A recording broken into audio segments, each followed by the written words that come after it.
Hi, everyone. Okay, welcome to our World in Numbers. My name is Stefanie Stantcheva. I'm a professor of economics at Harvard.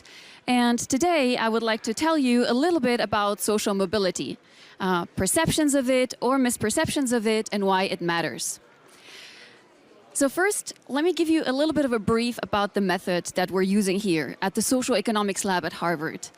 What we use is big data, but big data on something unusual, namely what's going on in people's minds.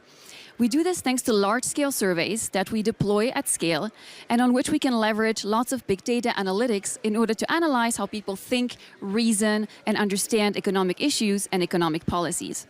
So let me share 3 key insights about social mobility. First, perceived mobility, which you can see on this slide. Why is perceived mobility important? Because it's really about perceived equality of opportunity. If there's higher mobility, it means that people have the same chances of making it regardless of parental background. And how do people feel about this? Well, it turns out that people who perceive more equality of opportunity are willing to tolerate more inequality of outcomes because they think that the path to those inequalities was fairer. So we did a large-scale survey to try to understand how people perceive mobility, and you can see the results on this slide here. So if we focus first on the left panel, this is the chance of a child born in a very poor family, among the bottom 20% poorest families, staying stuck in poverty when they grow up. And in light green, you can see the actual reality in each country depicted. So for instance, in the US, 33% of children born in the bottom quintile will remain poor. And so mobility is actually higher in Europe by this metric. In blue, you can see the average perception per country. And what stands out here is that European respondents are way too pessimistic about the chance of staying stuck in poverty. They're not just more pessimistic than US respondents, they're too pessimistic relative to reality. On the right, you can see another metric of mobility, this time the American dream idea, which is moving from the bottom to the very top. What are the chances of a child moving from rags to riches? And here, what stands out is at the very top, this huge overestimation that American respondents have of the American dream. In reality, the American dream seems to be more alive in Europe than in the US, but people still really overestimate the chance of making it. And again, this is really important because it leads to lots of policy choices. When people believe in more mobility, they're willing to tolerate more inequality, which leads, for instance, to less redistributive policies like progressive taxation or social insurance in the US relative to Europe. Another thing that's really important, our second key insight, is that we're actually quite bad at ranking ourselves relative to others. So in a large-scale study, we asked people to rank themselves relative to other people of the same age or with the same education or living in the same country. And regardless of the group we're asking you to rank yourself in, what happens is this graph here that you can see. So on the horizontal axis, you have people's actual position in the income distribution of a group. And then on the vertical axis, you have their perceived position. And you see this flattened S shape, whereby systematically, people who are actually poor tend to overestimate how highly they rank. And people who are richer tend to underestimate where they rank. So why is this happening? Well, what's happening, if you dig further, is that people who are poor tend to think that everyone else is poor as well. And people who are richer tend to overestimate how rich everyone else is. So your situation very much makes you believe things about others. You tend to think others are more like you. And because of that, it turns out that poor people will tend to overestimate how rich they are and basically underestimate how rich others are. This matters because your position among others really shapes your views on fairness and inequality. For instance, if you are ranked higher, then you're going to believe that inequality is much more fair, and you're going to be less inclined to want to do things to resolve it. For instance, support more progressive policies. So these misperceptions really, really matter. And then the third key insight that I want to tell you about is actually about a consequence of lack of mobility or lack of social mobility.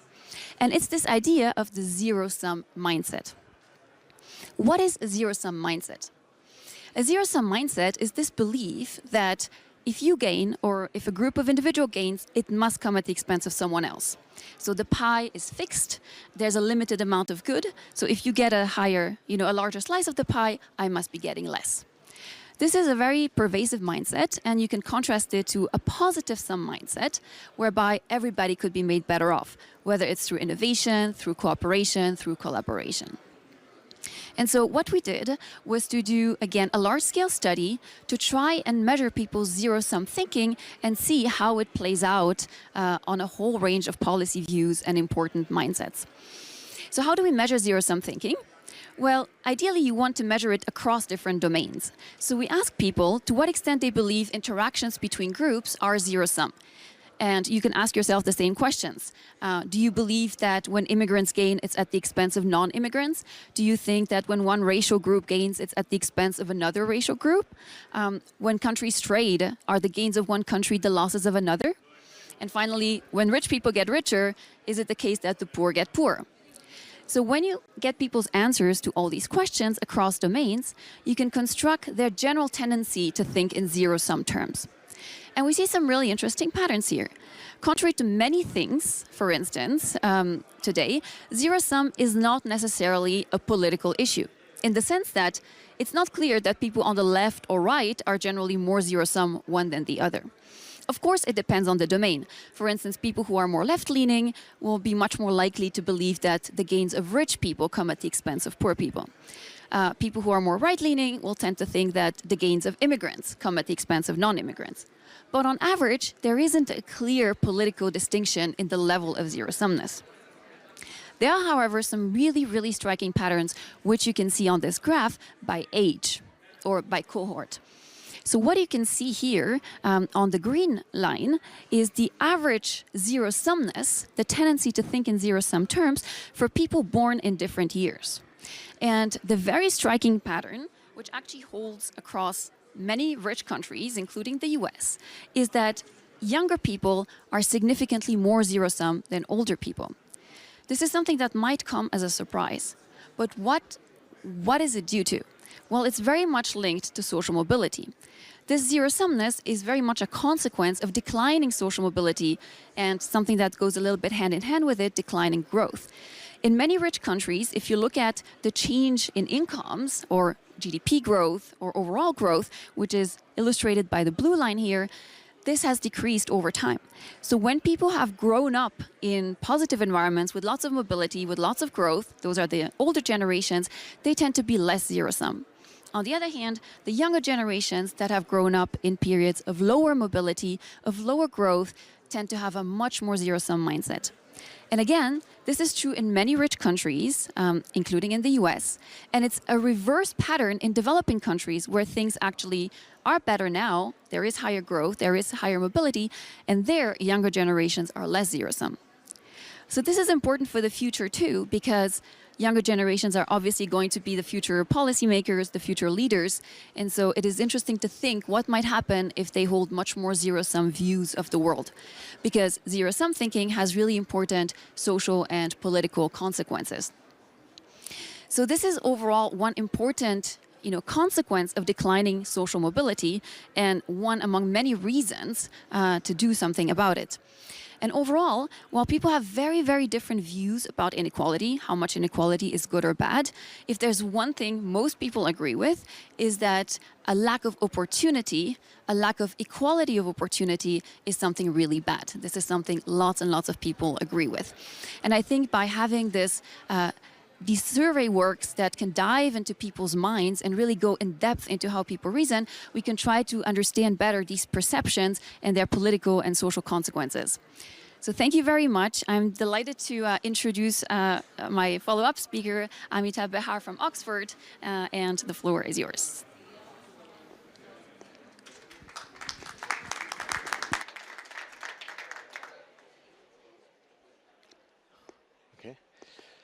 Good morning and namaste. I hope I'm audible. Okay, great. So thank you for inviting me. I'm really delighted to be here.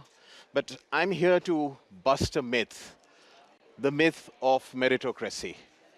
And I'm going to do it through numbers.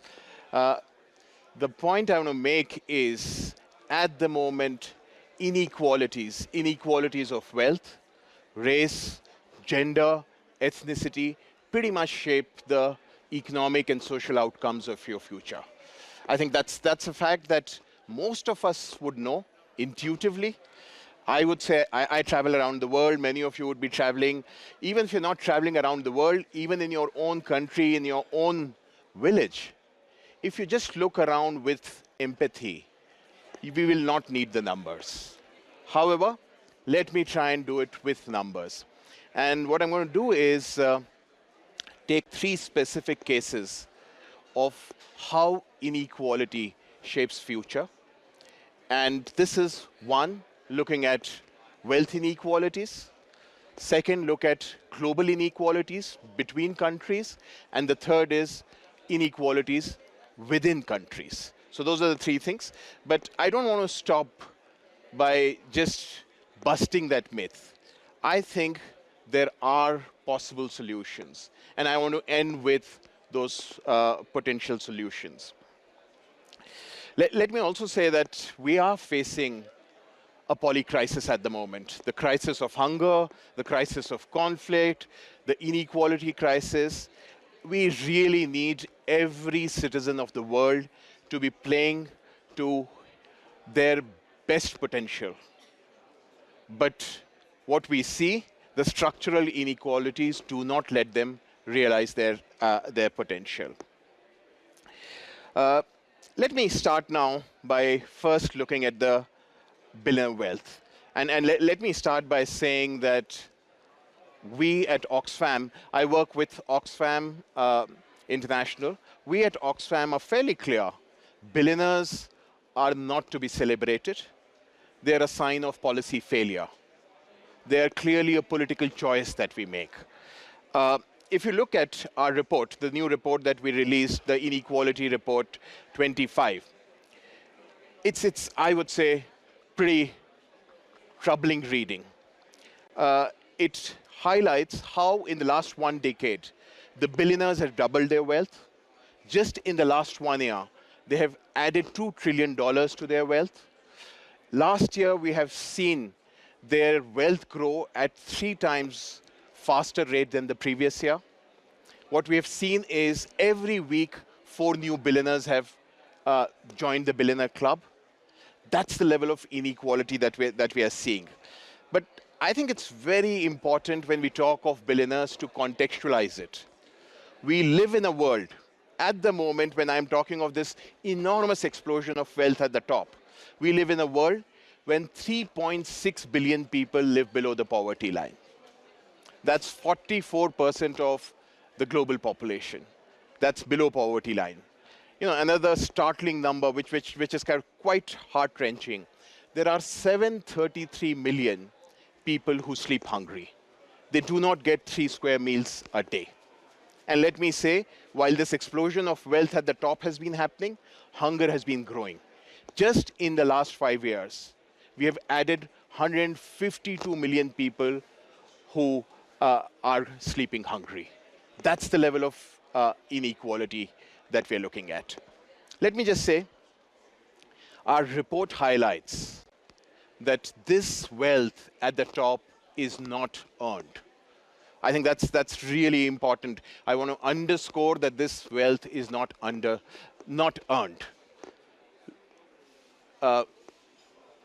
Sorry, I think.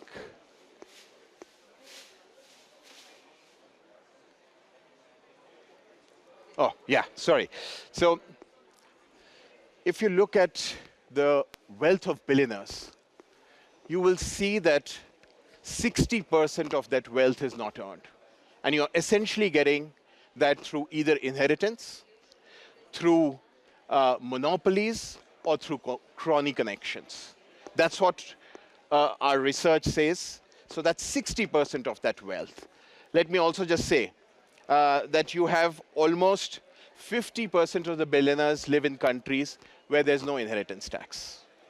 All billionaires below 30 have just earned their money through inheritance. That's what we are seeing. You're, on the other hand, seeing monopolies. You're seeing monopoly corporate power. Just in the last few decades, from 60 big pharma companies, now we have just 10 big pharma companies. All the seed market is controlled by 2 large MNCs. And what we are essentially seeing, that these monopolies stifle competition, ensure lower wages, and extract profits for their rich, super rich shareholders. And then crony connections. What is crony connections? It's essentially using state power to further deepen, promote your businesses. So that's the staggering number. 60% of this wealth comes from not earned sources, but through inheritance, monopolies, crony connections. Let me also say, can I just complete and then we'll get into it? Yes. So let me also say that when we're talking of inequalities, it poses real challenges to political stability. It challenges social cohesion. And it is pretty much also about our democracies. We are seeing clearly a rise of oligarchies through this concentration of wealth. Let me now take you to the second piece, which is looking at how we still live in an extremely unequal world, where most of the money still sits in the north. The numbers are with you, but let me start by taking you back to the colonial history. $65 trillion were extracted from India, and it went to the richest top 10% in UK. And if you just want to visually imagine that, it means if you convert that money into 50-pound notes, it will be enough to carpet London 4 times over. That's the kind of money that's gone. And what we're seeing is that you still see the flow of money from the south to the north. For every $1 of aid that goes to the south, actually $4 is going out. Our report highlights, just in the last year, for every hour, $30 million were extracted from the south and which went to the north. So what we are seeing is modern day colonialism, and colonialism has not ended. Let me also just quickly move on to the third. It's important to say, while we talk of inequalities between countries, within countries also there's inequality. And this is showing you the chances of a girl in Kenya for higher education. If you're wealthy, you have 47% chances of getting higher education. You're from the poor segment, it's only 2%. And if you talk about also the gender, if you're a man who comes from the richer sections, it's 50%. And if it's about women, it's just 1%. Just again, look at the staggering structural barriers of gender, of wealth. And in this, I just want to sum up with wanting to go to Branko Milinovic, an expert on social mobility. He says that the future of your income depends 50% on the country where you're born, 25% on your parents' wealth, and the remaining 25% is your race, caste, and also luck. So that's the system we have created. I just want to end by talking of some specific ideas that can change this reality. As I started, inequality is a political choice. There are alternatives.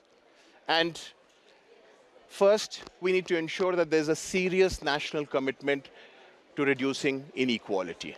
We have the SDG 10. We need to go further. We need to ensure that the top 10%'s wealth does not go beyond the wealth of the bottom 40%. We need to ensure that we tax the super rich. And it's good to note that now, from the G20 in Brazil, there's traction around taxing the super rich. The third, you cannot continue with an undemocratic global architecture in the 21st century. The IMF chief decided by Europe, the World Bank chief decided by the US. If you look at even the voting rights within these international financial institutions, there's a massive gap. An average Belgian has almost 180 times more voting power than an average Ethiopian. That needs to fundamentally change. We need to end the flow of resources, which is still happening from the south to the north. And a couple of other ideas like invest in public services, ensure a living wage for everyone. So let's make the right choice, and we can turn this tide of explosion of wealth at the top towards inequality to build a more sustainable and equal future. Thank you. I'm going to request Stefanie to join me. Who decides in the, yeah, okay. Hi, thank you so much for the presentation. Oh.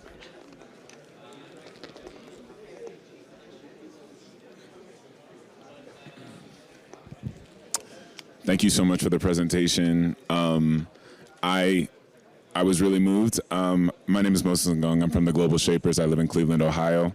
I was wondering, with respect to your research, I was wondering if there's any evidence that zero-sum thinking could change over someone's life. I think about in the United States, Ronald Reagan had a political movement that kind of reset people's ideas about like the function of government. And I'm wondering if you've seen in any research that the way we think about zero-sum can change over people's lives, because I would hate to believe that my generation will bring that kind of politics to the future. That's really a really important question. And I think there's some research starting now about how to shift mindsets overall, not just zero-sumness. There's other really important mindsets and maybe biases that are out there. So I think it's a very active area of research. What we do see is that your personal experience is very important. So people who have experienced mobility themselves in their family, are much less zero-sum. People who are immigrants or have lived around immigrants who typically do very well, for instance, in the US, are also less zero-sum. So in a sense, your exposure, your own experiences really shape this. And so we can imagine that more positive experiences will also be able to change this. But, stay tuned. I think it's a very active area of research. Okay. I would also like to add, I think it's really important for us to, while look at the numbers, also look at what's happening with the real world. And I'm a huge believer of people's politics. It's about people's power. Within a generation, we have seen, I would say within a few years, I come from India. In just my neighborhood in the last year, you've seen a change of regime, essentially led by people's power. I live in Kenya. I've seen the massive protests by young people who force the government to take back a regressive tax law. So let's be clear, while we need the numbers, it is also about ensuring that we blend people's power, people's desire for a life with dignity, with the analysis that we have. Hi, thank you. My name is Andres Peñate. Thank you for the presentation. It seems to me that the data you presented regarding the inheritance rights of billionaires, you consider it to be intrinsically wrong, morally wrong, and without justification. And that you are making the case for a high level of taxation simply to transfer all this to the state, which will know how to invest this money much better than individuals. It's a judgment, and I respect it. But it's also true that societies that have large pools of billionaires have also large pools for investing in startups. It's very difficult for people with ideas, especially with young people with ideas, that are disruptive, that can unlock new sources of wealth, going against the zero sum, to find financing in a place where there are no rich people. So you make the case for taxing them and giving this money to the state. I'm not so sure that it's going to make a more fair outcome. It seems to me that you are assuming that the state is going to be a good leviathan and use this money for the good of the people. I'm not so sure. What I have seen is that societies with lots of billionaires who wants to continue being billionaires tend to open up possibilities for many for investments and create societies that are more open to risk. What do you think about that? Sure. So thank you.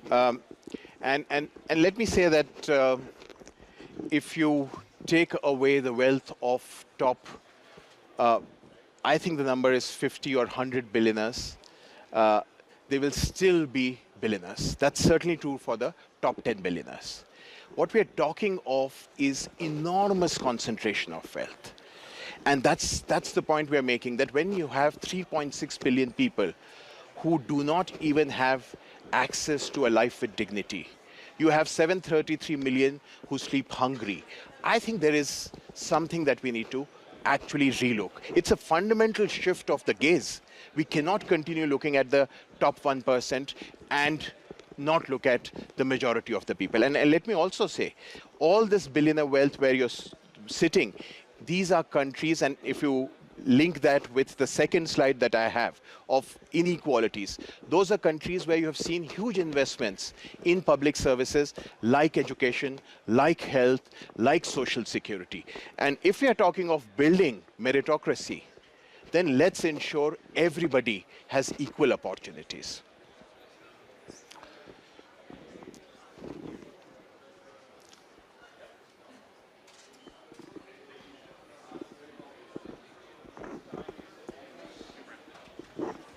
Well, thank you all so much for being here.